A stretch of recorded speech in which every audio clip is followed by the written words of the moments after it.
For the first time in decades, an opportunity for Syrians to discuss their nation's future.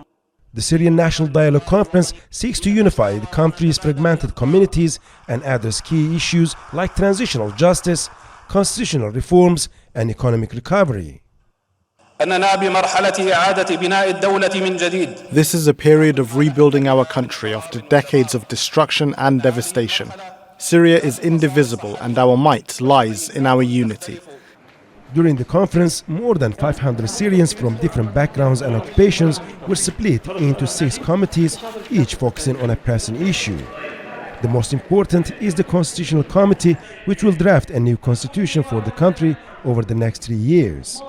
The National Dialogue Conference, only an advisory body, it can't make binding decisions about Syria's challenges.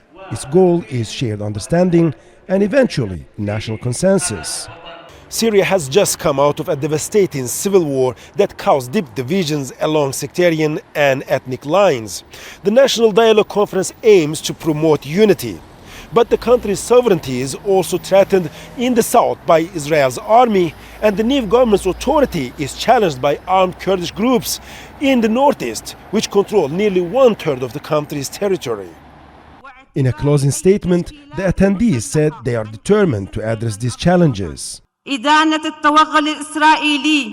We condemn Israeli military incursions in Syria, which are a blatant violation of Syria's sovereignty. We call for the immediate and unconditional withdrawal of Israeli forces. We also emphasise the necessity of forming one professional army. No other groups except the army should hold any arms. Any other armed group except the army is unlawful. Nowadays, Syria is relatively calm, but many Syrians fear if the challenges are not properly addressed, the fragile peace could end in another turmoil. Resul, Serdar, Al Jazeera, Damascus. Make sure to subscribe to our channel to get the latest news from Al Jazeera.